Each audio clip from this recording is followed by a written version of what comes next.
द्वारपाल से कहा, कह दो जाकर के कि तुम्हारे मित्र द्रोण तुमसे मिलने आए हैं द्रुपद से। मूढ़, तुम हम जैसे राजाओं के मित्र बनने योग्य हो? भिक्षुक कहीं का मेरे से मित्रता करना की बात करता है। द्रोणाचार्य जी अंदर से तो जल गए, बाहर से मुस्कुराए कि अगर तेरा राज मद चूर चूर न कर दूं तो मेरा भी नाम द्रोणाचार्य नहीं, हस्तिनापुर की तरफ है। कृपाचार्य जी ने द्रोणाचार्य जी को अपने यहां रख लिया। एक दिन पांडव और कौरव गुल्ली डंडा खेल रहे थे, तो उनकी गुल्ली कुएं में चली गई। द्रोणाचार्य जी बाहर बैठे भगवत चिंतन कर रहे थे। अब वो कुएं में चली गई तो कैसे निकालें, तो बार बार झांक रहे थे ऐसे से। द्रोणाचार्य जी आए और कहा, तुम क्षत्रिय राजकुमार हो, धिक्कार तुम्हारे क्षत्रियत्व को, ये क्या प्रयास है तुम्हारा? अंगूठी उतारी, कुएं में फेंकी और कहा, देखो क्षत्रिय का बल होता है अस्त्र विद्या। एक सीख ली और मंत्र संधान किया, मारा, गुल्ली अंगूठी सब सीधे ऊपर आ गई। सब राजकुमार चरणों में, ऐसी धनुर्विद्या का तो हमें ज्ञान नहीं है, जाओ प्रार्थना करो भीष्म से और मुझे गुरु पद पर अभिषिक्त करो, मैं वो धनुर्विद्या सिखाऊंगा जो आज तक तुम्हें ज्ञान नहीं। भीष्म जी से जाके कहा कि तो उनका द्रोणाचार्य के सिवा और कौन हुई ना, क्योंकि कृपी का विवाह हुआ ही था भीष्म जी की अनुमति। उनका इतने बड़े धनुर्धर तो द्रोणाचार्य जी है। आए तो देखा द्रोणाचार्य जी वहां विराजमान हैं। द्रोण को देखकर प्रणाम किया भीष्म जी ने और कहा, एक कुमार आपका गुरु रूप से वर्ण करने के लिए बहुत उत्साहित है। तो उन्होंने कहा कि देखो आपको पता होना चाहिए मेरी भिक्षा की भी व्यवस्था नहीं। देखो पहले क्या था, तपस्या धन होता था, जितेंद्रियता धन होता था, मेरे यहां भिक्षा की भी व्यवस्था नहीं। मैं कृपाचार्य जी के यहां इसीलिए रह रहा था कि मैं किसी भी तरह आपको अपनी बात बता सकूं। क्या आप जैसे धर्मात्मा राजाओं के होने पर भी हम जैसे ऋषियों को भूखों मरना पड़ेगा? भीष्म जी ने कहा, यह राज्य आपका, आज से हस्तिनापुर पर कोई भी शासन करे पर वो आपकी अनुमति से होगा। ये मैं आपको स्वीकार, आचार्य पद पर आपको स्वीकार करता हूं। द्रोण ने जो जो बात कही थी वो सब स्वीकार कर ली गई। मैं कभी अपनी प्रतिज्ञा से च्युत नहीं होता, द्रोणाचार्य जी ने कहा। समस्त धनुर्विद्या का ज्ञान में जो अधिकारी राजकुमार है उसको दूंगा। मैं विनीत हृदय से वर्षों तक गुरु सेवा करके अद्भुत गुणों को प्राप्त हुआ हूं। धन प्राप्त होना और भागवतिक सद्गुण प्राप्त होना, इन दोनों में बहुत अंतर है। सब जगह से पूर्ण है, खाने की व्यवस्था, तपस्या के धनी है। किसी की बढ़ोतरी धन देखकर नहीं माना जाता कि उसके पास बहुत धन है, बहुत जन है तो बड़ा पुण्यवान है, बड़ा तपस्वी है, वो बड़ा महात्मा है। ये भागवतिक सद्गुण होते हैं, ये आंतरिक होते हैं। बाह्य ये सब प्राकृतिक देखकर किसी को बड़ा छोटा नहीं माना जा सकता। पूर्व पुण्य के प्रताप से ऐश्वर्य आ सकता है, समुदाय जुड़ सकता है, लेकिन जितेंद्रियता, भगवत चिंतन, कष्टों को सहकर भगवत मार्ग में चलना, ये तो कोई चला हुआ ही उसे पहचान सकता है। बाहरी लोग तो बाहरी बातें देख करके मानते हैं। भीष्म जी से कहा कि एक कांटा हमारे हृदय में चुभ रहा है। द्रुपद ने मेरा भरी सभा में उपहास और अपमान किया है। अगर मैं कभी द्रुपद के पद कोई आज्ञा करूं तो आप राजकुमारों को कभी भी निषेध मत करना, क्योंकि मैं अपने शिष्यों को इस योग्य तैयार करूंगा कि द्रुपद ने जो कहा है कि राजाओं का मित्र सिर्फ राजा हो सकता है, इसका उत्तर मैं एक बार दूंगा, क्योंकि बात मेरे हृदय में है। भीष्म जी ने कहा, आपका विरोध करने की सामर्थ्य किसमें है? द्रोणाचार्य जी ने कहा, जानते हो मैं किस दुख से दुखी हूं। एक बार अश्वत्थामा कुछ बालकों के साथ खेल रहा था तो किसी ऋषि पत्नी ने उन्हें दूध पिलाया। वो घर में आके दूध के लिए बहुत व्याकुल हुआ तो जंगली चावल का धोवन उसे पिलाया गया। उसने कहा नहीं, मुझे दूध ही चाहिए। तो मैं उसी से प्रेरित होकर भगवान परशुराम के पास गया था कि कम से कम एक गाय तो दे देंगे, उनके पास कुछ नहीं बचा, मुझे अस्त्र विद्या दी। फिर प्रेरित होकर इसी बात से मैं द्रुपद के पास गया था, लेकिन उसने अपमान किया। अपने पुत्र को इस स्थिति में देखकर मैं दुखी हूं। मैंने तो कंदमूल फल से अपना जीवन काटा है। भीष्म जी ने कहा अश्वत्थामा को भी सम्मान के साथ हस्तिनापुर में बुलाया जाए। कृपी द्रोणाचार्य अश्वत्थामा, उनके लिए एक महल दिया, सारी सुविधाएं दी। मनुष्यों में महातेजस्वी द्रोणाचार्य जी ने भीष्म जी के द्वारा दिया हुआ महल स्वीकार करके वहां रहने लगे।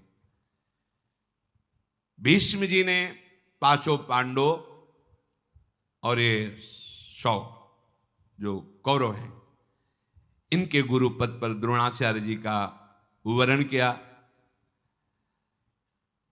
अकेले बैठे हुए थे द्रोणाचार्य जी एक दिन, तो शिष्यों से बात कही, राजकुमारों, मेरे मन में एक कार्य करने की इच्छा है। मैं तुम्हें अस्त्र विद्या सिखाऊंगा, क्या तुम मेरा वो कार्य कर सकते हो? सबने हाथ जोड़कर कहा, हां गुरुदेव, आदेश कीजिए। अगर गुरु की आज्ञा का शिष्य पालन न करे तो शिष्य ही कैसा। उनका द्रुपद को बंदी बनाकर मेरे चरणों में लाना। बाण मार दे बाहर से तो घाव भर सकता है, लेकिन अपमान का जो शब्द है वो हृदय में कांटे की तरह चुभता रहता है। इसीलिए कहा जाता है कि बाणी एक अमोल है, जो कोई बोले जानी, ये तराजू तौल के तब मुख बाहर आनी। जब ये बात कही तो सब चुप हो गए। द्रुपद कोई साधारण है, महाबलशाली राजा है। अर्जुन अकेले खड़े हुए, उनका किसी के सहयोग की जरूरत नहीं। गुरुदेव, जिस समय आपका आदेश होगा उस समय द्रुपद को बंदी बना के आपके चरणों में अकेले डालूंगा। आचार्य ने अर्जुन को बुलाया, हृदय से लगाया और मस्तक सूंघा। वीरवर, आज से ही मैं तुम्हें पृथ्वी का सर्वश्रेष्ठ धनुर्धर होने का वरदान देता हूं। प्रत्यंचा बाद में चढ़ा के सिखाएंगे, पहले आशीर्वाद। ये समर्पण होता है। बैठे तो सब हैं, समर्पण। गुरुजनों के हृदय की वस्तु का अधिकारी वही होता है जो समर्पित चित्त हो। समर्पित चित्त अपना महत्व नहीं, अपनी मनमानी नहीं, अपनी कोई चाह नहीं। अब जो ही कहें करें हम सोई, आयुष लिए चले निज दासी। पराक्रमी द्रोणाचार्य जी ने देवता, दैत्य, गंधर्व, सब जितने अस्त्र हैं, सब का ज्ञान पांडवों को और कौरवों को कराया, पर ग्रहण करने की शक्ति सबसे ज्यादा अर्जुन में आई, समर्पण की भावना में। ऐसे सत्संग हो रहा है, उपदेश हो रहा है, यहां से निकल जाएगा सर से। यदि आपका मन अहंकार रहित होकर गुरुदेव के चरणों में समर्पित है, तो वचन जाप के आपको घसीटेंगे प्रभु की तरफ। अहंकार गलित होता चला जाएगा और आत्मस्वरूप प्रकाशित होता चला जाएगा। आरत अधिकारी जब पावें, गूढ़ तत्व न स्वाद दुरावें। एक ही शब्द निकलेगा और सैकड़ों के भाव में वो अलग अलग प्रभाव डालेगा। जो जिस योग्य है वैसा ही प्रभाव उसमें पड़ेगा। शब्द वही है।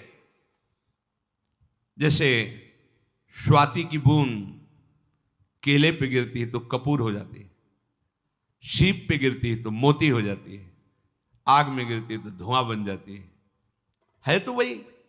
एक जगह परम शीतल कपूर, एक जगह मोती, धूल में गिरी तो मिट्टी बन जाती है। ऐसे ही गुरुजनों के वचन तो निकले,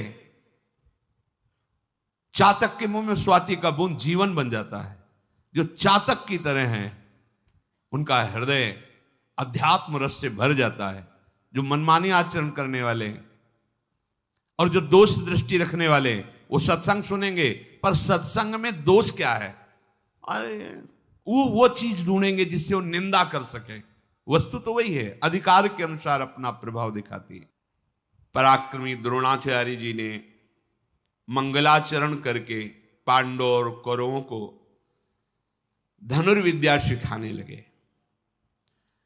अस्त्र विद्या में समस्त कुमारों को प्रवीण करने के लिए बड़ी सावधानी से अलग अलग गदा युद्ध,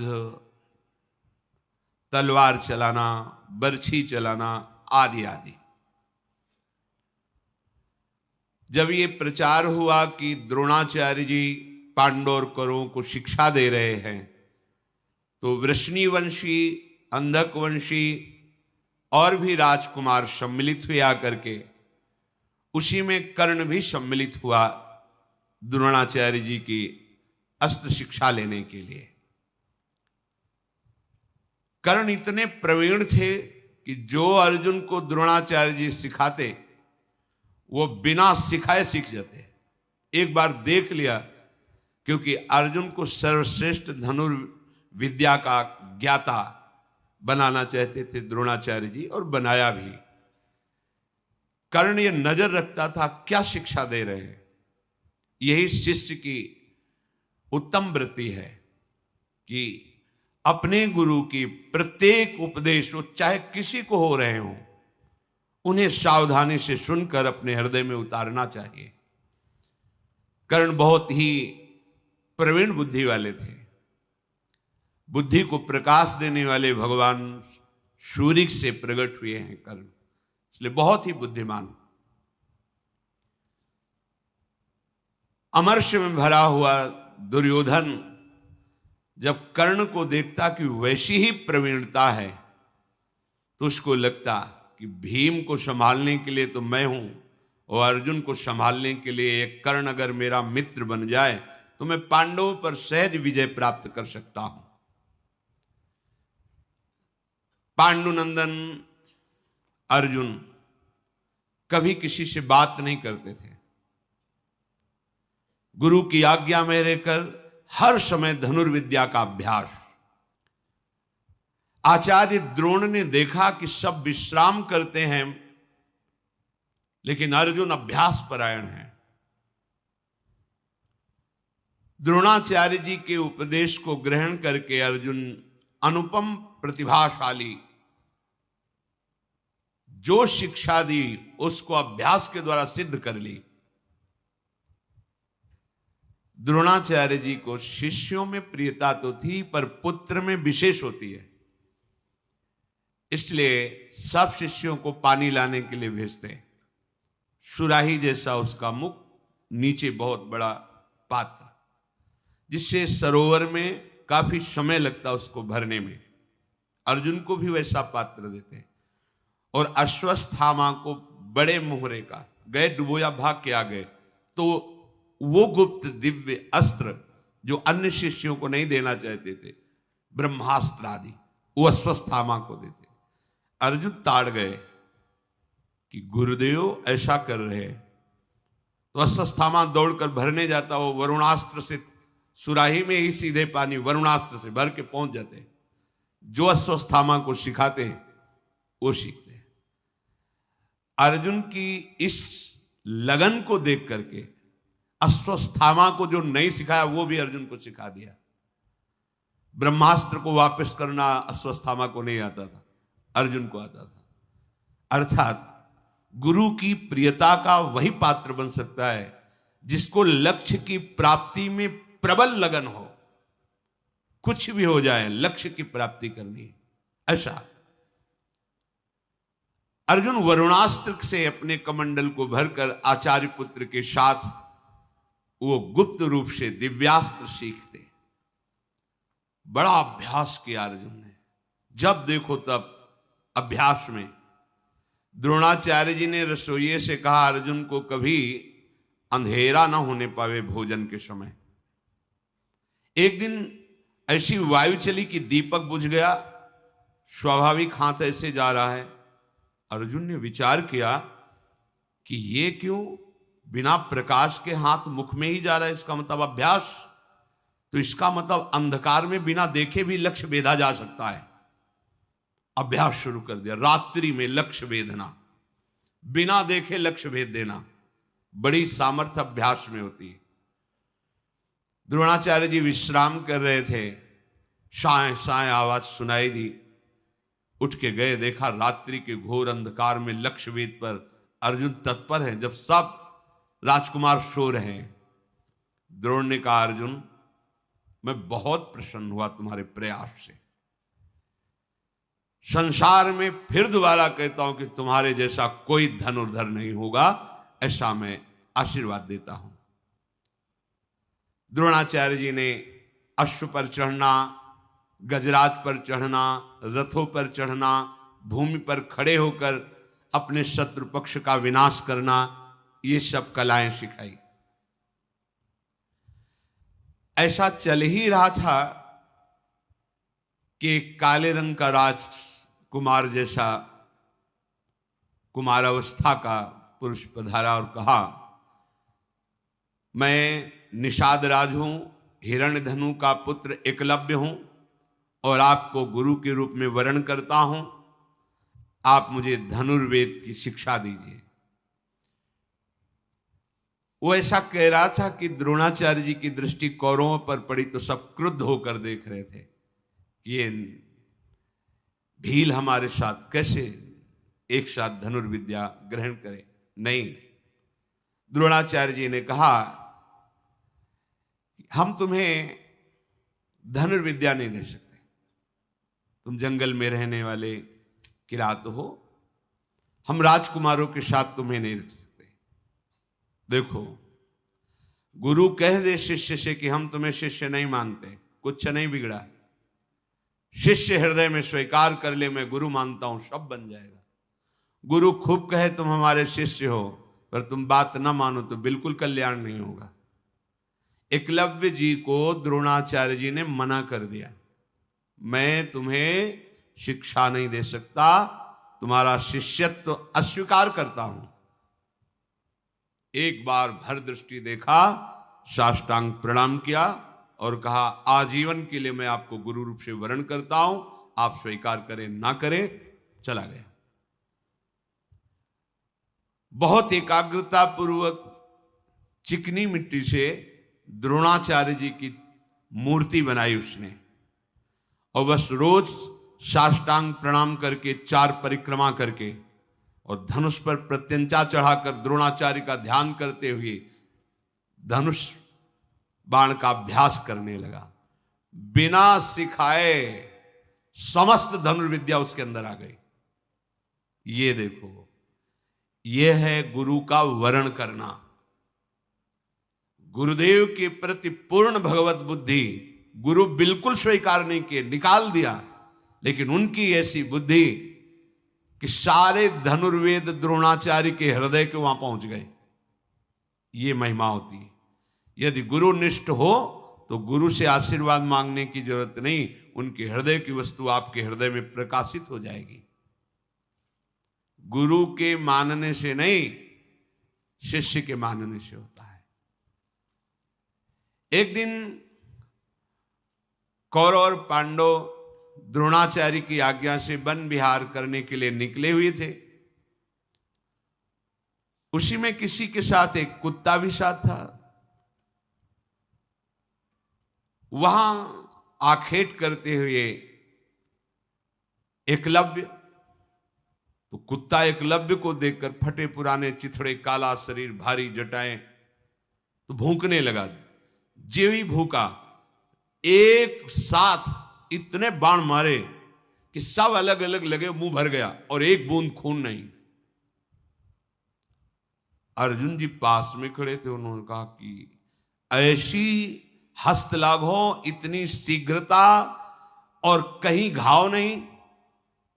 गजब का धनुर्वेद का ज्ञान, ऐसा महावीर त्रिभुवन में मैंने नहीं देखा। आगे जाकर देखा, मैल शरीर में जमा हुआ है, काला शरीर का रंग है, फटा सा एक मृगचर्म नीचे धारण किए हुए है, हाथ की फुर्ती, लक्ष्य का वेधने का ज्ञान। लज्जित हो गए अर्जुन, मेरे में भी ऐसी सामर्थ्य नहीं। इतना जल्दी वो भूखा और अलग अलग बाण, और कहीं घाव नहीं, कहीं रक्त नहीं, और पूरा भर गया मुंह बाणों से। कुत्ते को कोई हानि नहीं। नजदीक गए और कहा, तुम कौन हो, किसके पुत्र हो, और धन्य है तुम्हारे गुरुदेव को जो ऐसी धनुर्विद्या दी। कौन है तुम्हारा गुरुदेव? उन्होंने कहा, राजकुमारों, मैं हिरण्यधनु का पुत्र एकलव्य हूं। भगवान द्रोणाचार्य का मुझे शिष्य जानो, और मैंने धनुर्वेद में विशेष परिश्रम करके गुरु कृपा से पूर्णता प्राप्त कर ली है। वो तो निराश हो गए कि द्रोणाचार्य जी ने तो मुझे कहा था सर्वश्रेष्ठ धनुर्धर होने का। अर्जुन बार बार एकलव्य की सराहना करते हुए अब मन नहीं लगा, वापस आ गए सब। अर्जुन ने एकांत में द्रोणाचार्य जी को प्रणाम करके कहा कि उस दिन तो आप हमें हृदय से लगा के कह रहे थे कि विश्व में तुम्हारे जैसा कोई धनुर्धर नहीं होगा, पर मैंने ऐसा धनुर्धर देखा जो मैं उसकी बराबरी नहीं कर सकता।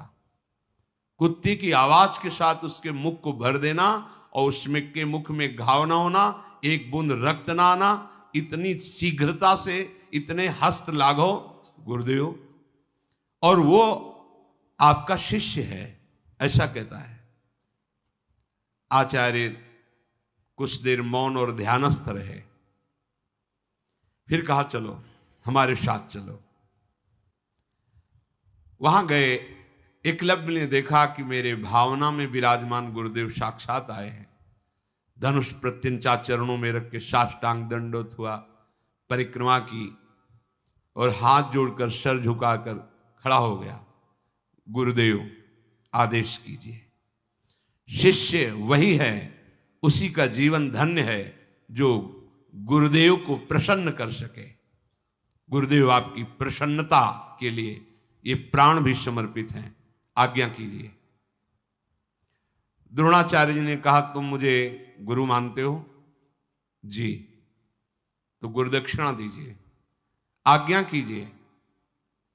और धनुर्विद्या में सबसे ज्यादा कार्य दाहिने अंगूठे का होता है। ये दाहिना अंगूठा गुरुदक्षिणा में दे दीजिए। 1 सेकंड नहीं लगाया, काट कर अर्पित कर दिया। बिना अंगूठा के धनुर्विद्या। फिर द्रोणाचार्य जी ने कहा, धन्य, तुम्हारे जैसा शिष्य कोई बिरला ही होता है। मैं बहुत प्रसन्न हुआ। तुम यद्यपि उस कोट के धनुर्धर तो नहीं रहोगे अंगूठा काटने के कारण, फिर भी मैं तुम्हें प्रक्रिया बताऊंगा जिससे तुम्हें कोई परास्त नहीं कर पाएगा। पर इसके परिणाम से तुम्हें वो लोग प्राप्त होंगे जो बड़े बड़े याज्ञिक और तपस्वियों को प्राप्त होते हैं। तुमने मुझे प्रसन्न कर लिया। द्रोणाचार्य जी बहुत प्रसन्न होकर मध्यमा और तर्जनी, इन दो की, पर वो जो अंगूठे से होता है इसीलिए सर्वश्रेष्ठ धनुर्धर अर्जुन रहे। नहीं, एकलव्य उनसे बढ़कर था। एक गुरु के समीप रहकर गुरु के सिखाने से ऐसा धनुर्धर, और एक गुरु की पूर्ण समर्पण वृत्ति में है तो मिट्टी की मूर्ति बनाकर इतना बड़ा धनुर्धर। यह अध्यात्म मार्ग समीप रहना या दूर रहना इसका कोई महत्व नहीं। यदि आप गुरु पर भाव रखकर उनकी आज्ञा पर चलते हो तो लाखों कोस दूर होने पर भी आप गुरु के समीप ही रह रहे हैं, और समीप रह रहे हैं, उनकी आज्ञा का उल्लंघन करें तो समीप रहते हुए भी आप लाखों कोस दूर हैं। गुरु के हृदय की वस्तु को आप झांक नहीं सकते, पा नहीं सकते। अब उतनी शीघ्रता से बाण संधान करना तो नहीं हो पाया एकलव्य का तर्जनी और मध्यमा से, जैसा अंगूठे से होता था। पर द्रोणाचार्य जी भरे राजकुमारों की सभा के बीच में कभी कभी एकलव्य की गाथा गाते। ये मिला एकलव्य को कि गुरु शिष्य का यशगान करता है। धन्य है ऐसा शिष्य, धन्य है ऐसा वीर।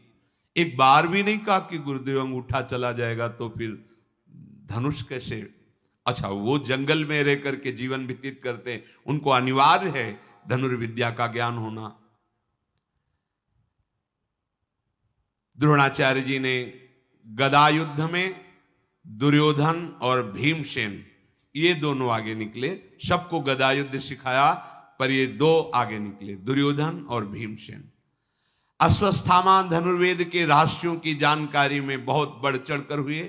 नकुल सहदेव तलवार की कला में सबसे आगे निकले, और भाला चलाने में महाराज युधिष्ठिर बिना देखे भी आवाज पर भाले से प्रहार कर सकते थे महाराज युधिष्ठिर। बुद्धि की, मन की एकाग्रता, उत्साह, अस्त्र विद्याओं की प्रवीणता, अस्त्रों का अभ्यास, गुरु के प्रति समर्पण, ये सब अर्जुन का सबसे ऊंचा था। धृतराष्ट्र के पुत्रों के हृदय में दुष्टता वास करती थी। वो पांडवों को प्रवीण देख करके बहुत हृदय में जलते थे। खास करके भीमसेन को देखकर दुर्योधन का हृदय जलता ही रहता था। नरश्रेष्ठ द्रोण ने एक दिन सबसे कहा कि हमने जितनी हमको गुरु कृपा से विद्याएं प्राप्त थी सब सिखा दिया, आप सब लोग एकत्रित होइए और परीक्षा दीजिए। एक बहुत छोटे से गीध की रचना करवाई काष्ठ की, और एक विशाल वृक्ष की ऊंचाई पर उसे टांग दिया, और सब राजकुमारों से कहा आसन में हो जाओ, वीरासन में, और इस गीध की गर्दन काट के गिरानी है। फिर ध्यान दीजिए, गीध की गर्दन काटनी है। धनुष लेकर सब वीरासन पर बैठ गए। सबसे पहले युधिष्ठिर जी, युधिष्ठिर तुम्हें क्या दिखाई दे रहा है? उनका महाराज आपके चरण, वृक्ष, गीध। बोले धनुष रख दो, चलो बाहर हो। सांप से ऐसे पूछा, प्रायः सब ऐसे। वृक्ष दिखाई दे रहा है, कोई कुछ। कर्ण से पूछा, उनका गीध दिखाई दे रहा है, उसके पंजे दिखाई दे रहे हैं, पंख दिखाई दे रहा है, उसकी गर्दन दिखाई दे रही। रख दो, धनुष रखो, तुम अभी संधान की योग्यता तुम्हें प्राप्त नहीं है। अर्जुन जी से कहा, तुम्हें गीध की गर्दन पर वार करके उसकी गर्दन काट के गिरानी है। मेरी आज्ञा का इंतजार करो। हां, बोलो तुम्हें क्या दिखाई दे रहा है? अर्जुन ने धनुष को खींच करके लक्ष्य पर दृष्टि रख करके कहा, गुरुदेव केवल गीध की गर्दन दिखाई दे रही। नहीं, किस रंग का है, उसके पंखे कैसे हैं, किस डाल पर है? गुरुदेव नहीं, केवल गीध की गर्दन दिखाई दे रही। प्रहार करो। काट के गिरा दिया। रोमांच हो गया द्रोणाचार्य जी के, और सब राजकुमारों से कहा, केवल लक्ष्य दिखाई देना चाहिए, बस लक्ष्य वेधने पर ही। हृदय द्रोणाचार्य जी का भर आया, और अर्जुन को हृदय से लगा करके सदैव सुखी रहो। आशीर्वाद मांगना थोड़ी पड़ता है। जब उपासक सच्चाई से भजन करता है तो गुरु कृपा कवच की तरह उसकी रक्षा करती है और आगे बढ़ाती है। क्यों? क्योंकि गुरु कृपा और हरि कृपा दो नहीं। वो हरि कह रहे तुम केवल भजन करो, वियोगक्षेमम वहाम्यहम्, जो प्राप्त कराना है मैं प्राप्त कराऊंगा, और जो है उसकी रक्षा करूंगा। योगक्षेमम वहाम्यहम्। समस्त राजकुमारों के साथ श्री द्रोणाचार्य जी गंगा जी के स्नान करने के लिए, आओ गंगा स्नान करते हैं। और वहां एक मगरमच्छ को प्रकट किया। द्रोणाचार्य जी की पिंडली पकड़ ली। द्रोणाचार्य जी चिल्लाने लगे, छुड़ाओ छुड़ाओ, देखो मुझे, ये ग्राह पकड़ लिया है मगरमच्छ। यद्यपि ये उनकी माया से बड़ी विद्याओं के ज्ञाता थे। भगवान परशुराम जी के शिष्य, भरद्वाज जी के पुत्र, आग्नेय के शिष्य, बड़ी महिमा से ये अपने शिष्यों की परीक्षा के लिए। अब जितने कौरव थे वो तो सब भागे किनारा छोड़ करके। युधिष्ठिर आदि विचार में पड़ गए। अर्जुन ने प्रत्यंचा चढ़ाई, सैकड़ों बाणों से बीन दिया जल में उस ग्राह को। द्रोणाचार्य जी बाहर निकले, फिर वो कौरव वापस आए। कहा ये क्या है, गुरु का प्राण संकट और तुम भय से भाग रहे हो, ये क्या तुम्हारी वीरता है? युधिष्ठिर राज से कहा गुरु प्राण संकट में तुम विचार कर रहे हो। उस समय अपने प्राणों की बाजी लगाकर तत्परता पूर्वक रक्षा करनी चाहिए, जैसे अर्जुन ने की। तुम अस्त्र विद्या के ज्ञाता हो और तुम भाग रहे हो।